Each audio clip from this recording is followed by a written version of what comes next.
গীতা পাঠ। আজকের পাঠ থেকে জানব গীতার জ্ঞান পৃথিবীতে কিভাবে এসেছিল। 2 নম্বরে গীতার জ্ঞান কার বোধগম্য হতে পারে। ভগবানকে শরীর ধারণ করতে হয় কেন? কোন কোন কর্মের ফল শীঘ্র ফলে? বন্ধন থেকে মুক্তি লাভ করে কে?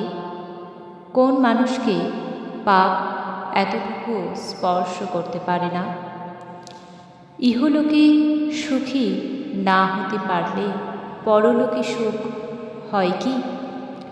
মহাত্মা বা ভগবানকে সন্তুষ্ট করবার উপায়টি কি? ভগবান সন্তুষ্ট হন কিসে? সমস্ত দুঃখ দূর করবার একটি মাত্র উপায় আছে, সেটি কি? জ্ঞান লাভ করতে সমর্থ হয় কে? অর্থাৎ জ্ঞান লাভ করবার জন্য সামর্থ্য আছে কোন ব্যক্তির? পরমেশ্বর ভগবান শ্রীকৃষ্ণ এই সমস্তের উত্তর দিয়েছেন। পরমেশ্বর ভগবান শ্রীকৃষ্ণ বললেন, আমি পূর্বে সূর্যদেব বিবস্বানকে এই অব্যয় নিষ্কাম কর্মসাধ্য জ্ঞানযোগ বলেছিলাম। সূর্য তা মানব জাতির জনক মনুকে বলেছিলেন এবং মনু তা ইক্ষ্বাকুকে বলেছিলেন। এভাবেই পরম্পরার মাধ্যমে এই পরম বিজ্ঞান রাজর্ষিরা লাভ করেছিলেন, কিন্তু কালের প্রভাবে পরম্পরা ছিন্ন হয়েছিল এবং তাই সেই যোগ নষ্ট হয়েছিল।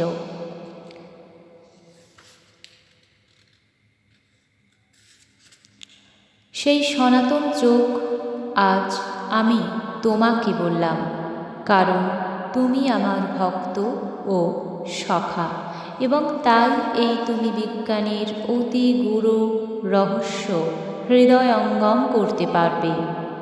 অর্জুন বললেন, সূর্যদেব বিবস্বানের জন্ম হয়েছিল তোমার অনেক পূর্বে। তুমি যে পুরাকালে তাকে এই জ্ঞান উপদেশ করেছিলে, তা আমি কেমন করে বুঝব? পরমেশ্বর ভগবান বললেন, হে পরমতপ অর্জুন, আমার ও তোমার বহু জন্ম অতীত হয়েছে। আমি সেই সমস্ত জন্মের কথা স্মরণ করতে পারি, কিন্তু তুমি তা পারো না।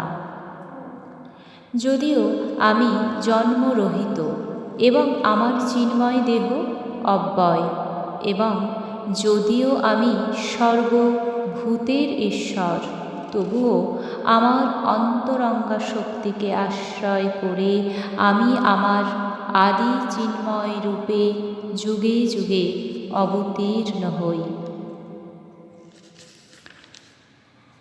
হে ভারত, যখনই ধর্মের অধঃপতন হয় এবং অধর্মের অভ্যুত্থান হয়, তখন আমি নিজেকে প্রকাশ করে অবতীর্ণ হই সাধুদের পরিত্রাণ করার জন্য এবং দুষ্কৃতকারীদের বিনাশ করার জন্য এবং ধর্ম সংস্থাপনের জন্য যুগে যুগে অবতীর্ণ হই। হে অর্জুন, যিনি আমার এই প্রকার দিব্য জন্ম ও কর্ম যথাযথভাবে জানেন, তাকে আর দেহ ত্যাগ করার পর পুনরায় জন্মগ্রহণ করতে হয় না। তিনি আমার নিত্যধাম লাভ করেন। আসক্তি, ভয় ও ক্রোধ থেকে মুক্ত হয়ে সম্পূর্ণরূপে আমাতে মগ্ন হয়ে একান্তভাবে আমার আশ্রিত হয়ে পূর্বে বহু বহু ব্যক্তি আমার জ্ঞান লাভ করে পবিত্র হয়েছে, এবং এভাবেই সকলেই আমার অপ্রাকৃত প্রীতি লাভ করেছে। যারা যেভাবে আমার প্রতি আত্মসমর্পণ করে, আমি তাদেরকে সেভাবেই পুরস্কৃত করি। হে পার্থ, সকলেই সর্বতোভাবে আমার পথ অনুসরণ করে। এই জগতে মানুষেরা সকাম কর্মের সিদ্ধি কামনা করে এবং তাই তারা বিভিন্ন দেব দেবীর উপাসনা করে। সকাম কর্মের ফল অবশ্যই অতি শীঘ্র লাভ করা যায়। প্রকৃতির 3টি গুণ ও কর্ম অনুসারে আমি মানব সমাজে 4টি বর্ণ বিভাগ সৃষ্টি করেছি। আমি এই প্রথার স্রষ্টা হলেও আমাকে অকর্তা এবং অব্যয় বলে জানবে।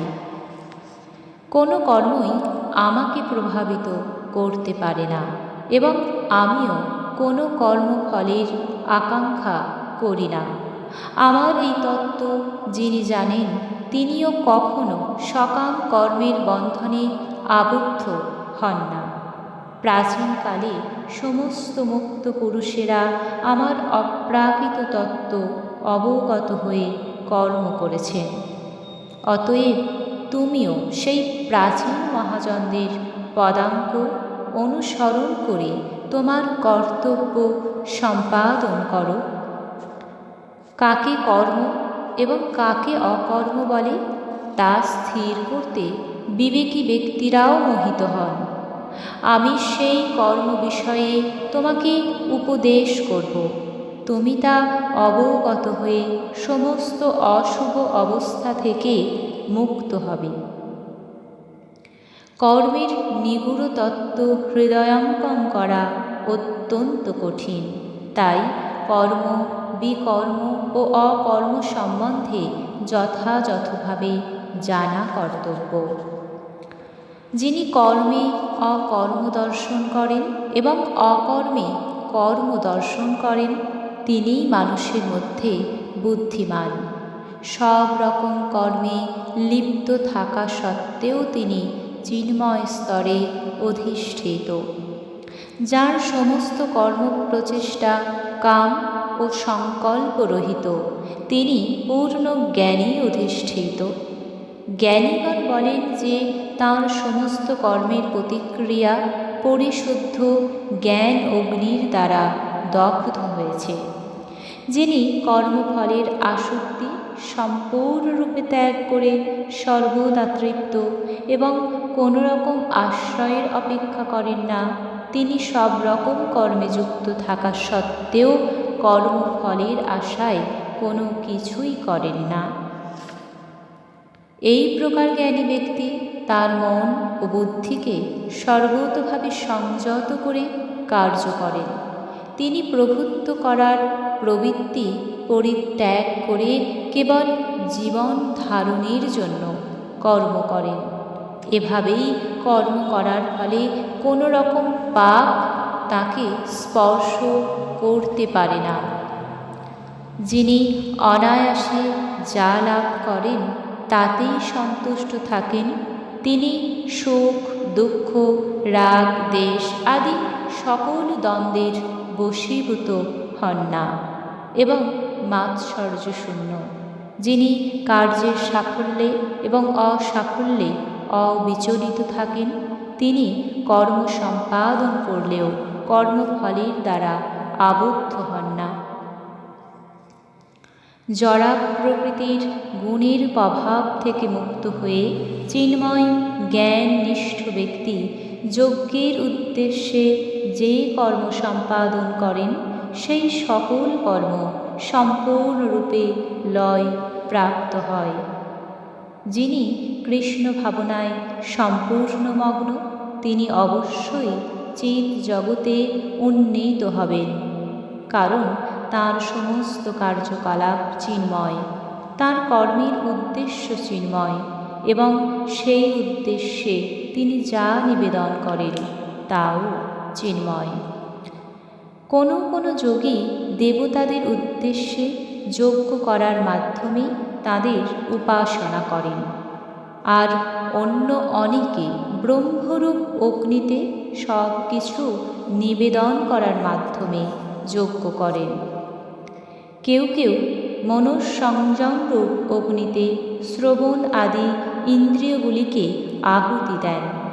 আবার অন্য অনেকে শব্দাদি ইন্দ্রিয়ের বিষয়গুলিকে ইন্দ্রিয়রূপ অগ্নিতে আহুতি দেন।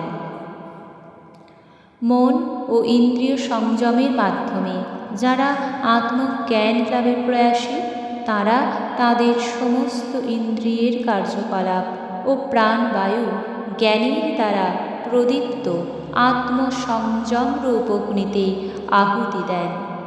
কঠোর ব্রত গ্রহণ করে কেউ কেউ দ্রব্যদান রূপ যজ্ঞ করেন, কেউ কেউ তপস্যারূপ যজ্ঞ করেন, কেউ কেউ অষ্টাঙ্গ যোগরূপ যজ্ঞ করেন এবং অন্য অনেকে পারমার্থিক জ্ঞান লাভের জন্য বেদ অধ্যয়ন রূপ যজ্ঞ করেন। আর যারা প্রাণায়াম চর্চায় আগ্রহী, তারা অপান বায়ুকে প্রাণবায়ুতে এবং প্রাণবায়ুকে অপান বায়ুতে আহুতি দিয়ে অবশেষে প্রাণ ও অপান বায়ুর গতি রোধ করে সমাধিস্থ হন। কেউ আবার আহার সংযম করে প্রাণবায়ুকে প্রাণবায়ুতেই আহুতি দেন। এরা সকলেই যজ্ঞ তত্ত্ববিদ এবং যজ্ঞের প্রভাবে পাপ থেকে মুক্ত হয়ে তারা যজ্ঞ অবশিষ্ট অমৃত আস্বাদন করেন এবং তারপর সনাতন প্রকৃতিতে ফিরে যান। হে কুরুশ্রেষ্ঠ, যজ্ঞ অনুষ্ঠান না করে কেউই এই জগতে সুখে থাকতে পারে না। তাহলে পরলোকে সুখ প্রাপ্তি কি করে সম্ভব? এই সমস্ত যজ্ঞই বৈদিক শাস্ত্রে অনুমোদিত হয়েছে এবং এই সমস্ত যজ্ঞ বিভিন্ন প্রকার কর্মজাত। সেগুলিকে যথাযথভাবে জানার মাধ্যমে তুমি মুক্তি লাভ করবে। হে পরন্তপ, দ্রব্যময় যজ্ঞ থেকে জ্ঞানময় যজ্ঞ শ্রেয়। হে পার্থ, সমস্ত কর্মই পূর্ণরূপে চিন্ময় জ্ঞানী পরিসমাপ্তি লাভ করে। সদ্গুরুর শরণাগত হয়ে তত্ত্বজ্ঞান লাভ করার চেষ্টা করো। বিনম্র চিত্তে প্রশ্ন জিজ্ঞাসা করো এবং অকৃত্রিম সেবার দ্বারা তাকে সন্তুষ্ট করো। তাহলে সেই তত্ত্বদ্রষ্টা পুরুষেরা তোমাকে জ্ঞান উপদেশ দান করবেন। হে পাণ্ডব, এভাবে তত্ত্বজ্ঞান লাভ করে তুমি আর মোহগ্রস্ত হবে না, কেননা এই জ্ঞানের দ্বারা তুমি দর্শন করবে যে সমস্ত জীবই আমার বিভিন্ন অংশ, অর্থাৎ তারা সকলেই আমার এবং তারা আমাতে অবস্থিত। তুমি যদি সমস্ত পাপীদের থেকেও পাপিষ্ঠ বলে গণ্য হয়ে থাকো, তাহলেও এই জ্ঞানরূপ তরণীতে আরোহণ করে তুমি দুঃখ সমুদ্র পার হতে পারবে। প্রবল রূপে প্রজ্বলিত অগ্নি যেমন কাষ্ঠকে ভস্মসাৎ করে, হে অর্জুন, তেমনি জ্ঞান অগ্নি সমস্ত কর্মকে দগ্ধ করে ফেলে। এই জগতে চিন্ময় জ্ঞানের মতো পবিত্র আর কিছুই নেই। এই জ্ঞান সমস্ত যোগের পরিপক্ক ফল। ভগবত ভক্তি অনুশীলনের মাধ্যমে যিনি সেই জ্ঞান লাভ করেছেন, তিনি কালক্রমে আত্মায় পরা শান্তি লাভ করেন। সংযত ইন্দ্রিয় ও তৎপর হয়ে চিন্ময় তত্ত্বজ্ঞানী শ্রদ্ধাবান ব্যক্তি এই জ্ঞান লাভ করেন। সেই দিব্য জ্ঞান লাভ করে তিনি অচিরেই পরা শান্তি লাভ করেন।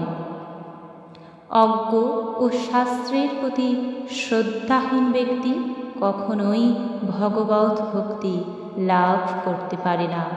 সন্দিগ্ধ চিত্ত ব্যক্তি ইহলোকে সুখ ভোগ করতে পারে না এবং পরলোকেও সুখ ভোগ করতে পারে না।